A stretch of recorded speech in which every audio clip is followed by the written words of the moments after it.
Hi friends, welcome to our channel జ్యోతిషార recipes. ఇవాళ మన రెసిపీ వచ్చేసి టమాటా రైస్ అండి. చాలా టేస్ట్గా, సింపుల్గా, ఈజీగా ఏ విధంగా చేసుకోవచ్చో చూసేయండి.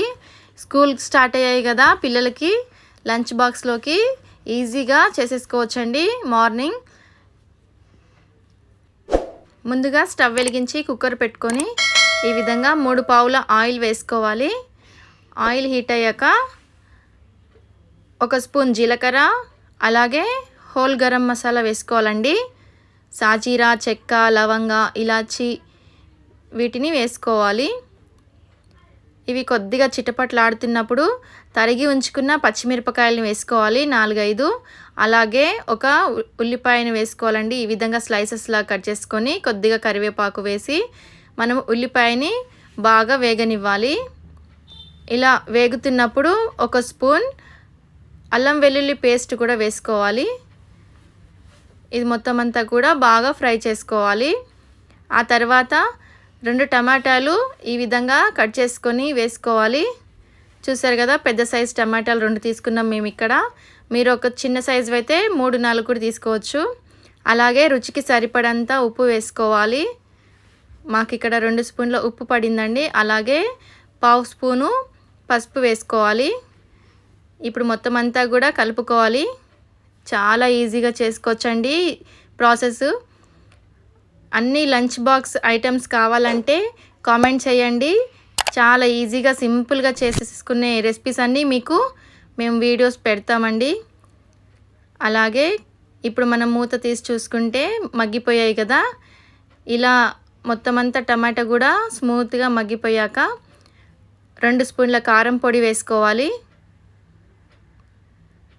అలాగే 1 స్పూన్ ధనియాల పొడి వేసుకోవాలండి. మొత్తం అంతా కూడా బాగా కలుపుకోవాలి. మా వీడియోస్ మీకు మరిన్ని కావాలంటే ప్లీజ్ కామెంట్ చేయండి. ముఖ్యంగా దీంట్లో పెరుగు వేసుకోవాలండి. చూసారు కదా, ఒక 4 స్పూన్ల పెరుగుని వేసుకోవాలి.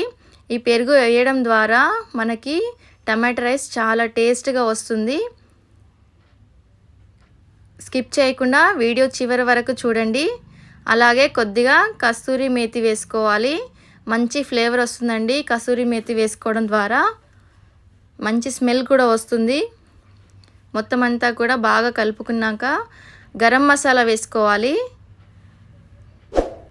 చూసారు కదా, ఈ విధంగా మనకి ప్రాసెస్ అంతా కూడా రెడీ అయిపోతుంది. ఇప్పుడు మనము కడిగి ఉంచుకున్న 1 గ్లాస్ బియ్యాన్ని ఈ విధంగా వేసుకోవాలి. ఇప్పుడు మొత్తం అంతా కూడా బాగా కలిపి ఒక 2 నిమిషాలు మగ్గనివ్వాలండి దీంట్లో. ఆ తర్వాత 1 గ్లాస్ బియ్యానికి 2 గ్లాసుల వాటర్ వేసుకోవాలి. చూసారు కదా, ఇలా మొత్తం అంతా కలుపుకొని ఒక విజిల్ వచ్చేంత వరకు మనము మూత పెట్టేసి హై ఫ్లేమ్లో ఉంచాలి. ఆ తర్వాత విజిల్ వచ్చాక మూత తీసి చూస్తే ఈ విధంగా మనకి ప్రాసెస్ అంతా కూడా రెడీ అయిపోయింది. ఇప్పుడు మనము సర్వింగ్ ప్లేట్ తీసుకొని సర్వ్ చేసుకోవాలండి. చూసారు కదా, ఎంతో టేస్టీ టమాటా రైస్ రెడీ అయిపోయింది. చాలా ఈజీగా మార్నింగ్ పిల్లలకి లంచ్ బాక్స్లోకి ఫాస్ట్గా ప్రిపేర్ చేసుకోవచ్చు. ఇలా ఫాస్ట్గా అయిపోయే మరిన్ని రెసిపీస్ కోసం మా ఛానల్ని సబ్స్క్రైబ్ చేసుకోండి. Thank you friends.